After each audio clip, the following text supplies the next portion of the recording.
मेरे channel real life GK classes में मैं आप लोगों के लिए आज मोस्ट इंपॉर्टेंट 30 क्वेश्चंस लाया हूँ और मैं हर क्वेश्चंस का दो फैक्ट दूंगा, इसलिए प्लीज़ आप लास्ट तक बने रहिए। तो आज शुरू करते हैं। पहला क्वेश्चन, राणा प्रताप सागर, जवाहर सागर एवं गांधी सागर जलाशय का निर्माण निम्नलिखित में से किस नदी पर किया गया है? कोसी, यमुना, नर्मदा, चंबल। तो इसका आंसर क्या है? इसका आंसर है डी, चंबल में किया गया है। चंबल नदी यमुना की सहायक नदी भी है। चंबल का प्राचीन नाम चरमवाती है। दूसरा क्वेश्चन, समुद्र तल से बिहार की ऊंचाई कितनी है? 178 फीट, 189 फीट, 153 फीट, 161 फीट। इसका आंसर है डी, 161 फीट। समुद्र तल का मतलब होता है समुद्र जल की ऊपरी सतह। तीसरा क्वेश्चन, सदाबहार वर्षा वन पाए जाते हैं कहाँ? ऑस्ट्रेलिया में, ब्राज़ील में, कनाडा में, फ्रांस में। तो कहाँ पाए जाते हैं? ब्राज़ील में पाए जाते हैं। ब्राज़ील में जैविक विविधता सर्वाधिक पाई जाती है। टैगा वन सदाबहार वन है। सदाबहार वन की पत्तियाँ चौड़ी होती है। क्यों? क्योंकि वहाँ 200 सेंटीमीटर से भी अधिक वर्षा होती है। क्वेश्चन नंबर 4, कागज़ का आविष्कार सर्वप्रथम कहाँ हुआ था? भारत, चीन, थाईलैंड, जापान। तो कहाँ हुआ था? चीन हुआ था। मैं आपको चीन का एक चीज़ और बता देता हूँ कि प्रतियोगी परीक्षा की शुरुआत भी चीन से स्टार्ट हुआ था और रेशम की जन्मभूमि भी चीन ही है। 5 number, lessons life without me, unknown Wingly इनमें से किसकी आत्मकथा है?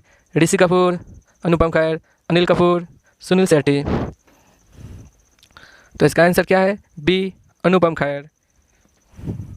ये जो lessons me without me unknown Wingly जो है ये इसने अनुपम खेर ने खुद लिखा है। इसने 2012 में एक और आत्मकथा लिखा था जिसका नाम है the best thing out you is you. Question number 6, भारतीय संविधान में आपातकालीन की अवधारणा किस देश से ली गई है? Canada, Germany, Ireland, Italy. तो किससे ली गई है? जर्मनी से ली गई है। कनाडा से क्या ली गई है? तो कनाडा से शक्तियाँ ली गई है, अवशिष्ट शक्तियाँ। आयरलैंड से क्या ली गई है? तो आयरलैंड से नीति निर्देशकता ली गई है, आयरलैंड से। गुड फ्राइडे किससे संबंधित है? ईसा का जन्म, ईसा की सूली, ईसा का पुनर्जन्म, अंतिम योजना। तो किससे संबंधित है? तो ईसा की सूली से संबंधित है। बी आंसर है उसका। ईसा मसीह की सूली पर रोमन गवर्नर पोंटियस ने चढ़ाया था। इसको सूली पर किसने चढ़ाया था? तो पोंटियस ने चढ़ाया था जो रोमन गवर्नर था। और ईसा के पिता का नाम क्या है? तो ईसा के पिता का नाम था जोसेफ और माँ का नाम था मेरी। पालतू जीवों का अभ्यारण्य कहाँ स्थित है? भरतपुर, वेल्लोर, चिल्का, मॉडला। तो इसका आंसर क्या है? भरतपुर। घाना पक्षी विहार भरतपुर में ही है और केवलादेव पक्षी विहार भी वहीं पड़ता है, भरतपुर में। क्वेश्चन नंबर 9, मानचित्र पर सागर की लवणता को दर्शाया जाता है आइसोगोनिक रेखा द्वारा, आइसोहेलाइन रेखा द्वारा, आइसोकेलाइन रेखा द्वारा या आइसोहेल द्वारा। तो इसका आंसर क्या है? बी, आइसोहेलाइन द्वारा। ठीक है। आइसोक्लाइन किसको कहते हैं? तो आइसोक्लाइन होता है चुंबकीय गति की समानता वाले स्थानों को मिलाने वाली रेखा को कहते हैं आइसोक्लाइन रेखा। और आइसोहेल किसको कहते हैं? आइसोहेल कहते हैं सूर्य ताप के समान अवधि वाले स्थानों को मिलाने वाली रेखा को आइसोहेल कहते हैं। पृथ्वी अपने अक्ष पर 1 डिग्री देशांतर कितने समय में घूमती है? 1 माह में, 1 घंटे में, 4 मिनट में, 1 मिनट में। तो 4 मिनट में घूमती है। ग्रीनविच से गुजरने वाली रेखा को 0 डिग्री से मापा जाता है और 2 देशांतर रेखाओं के बीच की दूरी को गोरे के नाम से जानी जाती है। Question number 11, east India company का एकाधिकार पूरी तरह समाप्त करने का वर्ष 1813, 1823, 1833 या 1858। तो इसका आंसर क्या है? 1858। ईस्ट इंडिया कंपनी का प्रथम गवर्नर कौन था? तो टॉमस स्मिथ था। प्रारंभ में ईस्ट इंडिया कंपनी में 217 साझेदार थे। कितने साझेदार थे ईस्ट इंडिया कंपनी में? तो 217 साझेदार थे। स्वदेश आंदोलन का प्रभाव किस क्षेत्र पर पड़ा?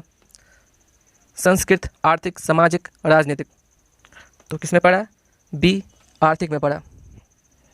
कांग्रेस का विभाजन तात्कालिक कारक था, अध्यक्ष पद को लेकर था। स्वदेशी आंदोलन में विदेशी वस्तुओं और सेवाओं का बहिष्कार भी किया गया। अब तक के समस्त मानव जीवन का इतिहास वर्ग संघर्ष का इतिहास है, यह कथन किसने कहा था? अब तक के समस्त मानव जीवन का इतिहास वर्ग संघर्ष का इतिहास है। ये कथन किसने कहा था? तो ये मार्क्स ने कहा था। मार्क्स, कार्ल मार्क्स वैज्ञानिक समाजवाद का जनक है। और आपको मैं ये भी बता दूं, उसने 2 किताबें लिखी है, एक है दास कैपिटल और दूसरा है कम्युनिस्ट मैनिफेस्टो। हड़प्पा संस्कृति इनमें से किस काल से संबंधित है? प्रस्तर युगीन, ताम्र युगीन, कांस्य युगीन, लोह युगीन। तो किससे संबंधित है? वो है कांस्य युगीन से संबंधित है। मैं आपको हड़प्पा सभ्यता का प्रचलित नाम सिंधु घाटी की सभ्यता है। भारत में खोजे गए शहरों में हड़प्पा सबसे पुराना शहर है। 15 नंबर, वैदिक कालीन लोगों ने सर्वप्रथम किस धातु का प्रयोग किया था? लोहा, तांबा, कांसा, सोना। सी, कांसा का प्रयोग किया गया। उत्तर वैदिक काल में सबसे पहले लोहा का और वैदिक कालीन लोगों को कांसा। 16 नंबर, बिहार की तूतीय हिंद किसे कहा जाता है? जियाउद्दीन बर्नी, इब्न बतूता, अमीर खुसरो या शमसे सिराज। तो किसे कहा जाता है? अमीर खुसरो को कहा जाता है। अमीर खुसरो अलाउद्दीन के दरबारी कवि थे। जन्म उसका हुआ था इटावा में और इन्हें सितार और तबला के आविष्कार का श्रेय भी दिया जाता है। 17, किसने पानीपत के तीर्थ युद्ध में मराठा साम्राज्य का नेतृत्व किया था? दत्ताजी सिंधिया, विश्वासराव, सदाशिवराव भाऊ, मल्हारराव होलकर। तो कौन थे? सदाशिवराव भाऊ थे। मैं आपको जल्दी जल्दी आंसर इसलिए बता दे रहा हूँ कि बहुत सारे क्वेश्चंस हैं और हमें जल्द से जल्द इसको पूरा करना है। सदाशिवराव भाऊ थे। यह युद्ध 1761 में हुआ था। पानीपत का तृतीय युद्ध कब हुआ था? ये 1761 में हुआ था। इसमें मराठों की हार हुई थी और इस हार के नहीं सहा जाने के कारण, यानी जब ये हार हुई तो हार को सहा नहीं किया, जिसकी वजह से बालाजी बाजीराव 1761 में उसकी मृत्यु हो गई। 18, कांग्रेस के किस अधिवेशन में हिंदी को सर्वप्रथम राष्ट्रभाषा के रूप में प्रस्तुत किया गया? कोलकाता 1917, बेलगांव 1924, कानपुर 1925, लाहौर 1929। किसमें किया गया? बी, 1924 बेलगांव अधिवेशन के दौरान। कांग्रेस का बेलगांव अधिवेशन की अध्यक्षता महात्मा गांधी ने की थी। कांग्रेस ने हिंदी को राजभाषा बनाने के लिए अभियान भी किया था। 19, किस पर्वतमाला को ये साहिद्री होगा, यहाँ पे लोग साहिद्री समझिएगा, साहिद्री के नाम से भी जाना जाता है? सतपुड़ा, पश्चिमी घाट, अरावली, पूर्वी घाट। तो इसका आंसर क्या है? बी, पश्चिमी घाट। साहिद्री की सबसे जो ऊंची चोटी है वह है आपका वालसुबाई है। क्या है? वालसुबाई। और पश्चिमी घाट और पूर्वी घाट के जो मिलन बिंदु हैं उसे ही नीलगिरी की पहाड़ी कहते हैं, यानी वो नीलगिरी की पहाड़ी पर ही स्थित है। 20 नंबर, अपसौर के समय पृथ्वी की सूर्य की दूरी कितनी होती है? अपसौर के समय पृथ्वी की सूर्य की दूरी कितनी होती है? 14.52 crore kilometre, 15.2 crore kilometre, 14.7 crore kilometre, या इनमें से कोई भी नहीं। तो इसका आंसर क्या होगा? इसका आंसर है 15.2 करोड़ किलोमीटर। ये स्थिति, यानी कि यह स्थिति कब होती है? यह स्थिति 4 जुलाई को होती है और 3 जनवरी को पृथ्वी सूर्य के निकटतम रहता है और उस वक्त क्या होता है? ये 14.7 करोड़ किलोमीटर होता है। ये तो 15.2 किलोमीटर है, 15.2 करोड़ किलोमीटर। लेकिन जब सूर्य की सबसे नज़दीक होती है वो होती है 4.7 किलोमीटर, 14.7 करोड़ किलोमीटर। और इसे हम अपसौर या पेरिहेलियन कहते हैं। ठीक है, इसको तो हम एपिहेलियन कहते हैं अपसौर को, और उपसौर को क्या कहते हैं? पेरिहेलियन कहते हैं। इसे याद रखिएगा, कभी कभी इंग्लिश में भी दे दिया जाता है। 21 नंबर, संविधान संशोधन विधेयक सर्वप्रथम कहाँ प्रस्तुत किया जा सकता है? लोकसभा में, राज्यसभा में, विधानसभा में या संसद के किसी भी सदन में प्रस्तुत किया जा सकता है। तो कहाँ किया जा सकता है ये? तो ये किया जा सकता है संसद के किसी भी सदन में प्रस्तुत किया जा सकता है। संविधान संशोधन विधेयक पर संयुक्त अधिवेशन नहीं बुलाया जा सकता है। राष्ट्रपति द्वारा आपातकाल की उद्घोषणा के कितने दिन के भीतर स्वीकृति आवश्यक होती है? 7 दिन, 15 दिन, 1 माह, 3 माह। तो इसका आंसर क्या है? 1 माह।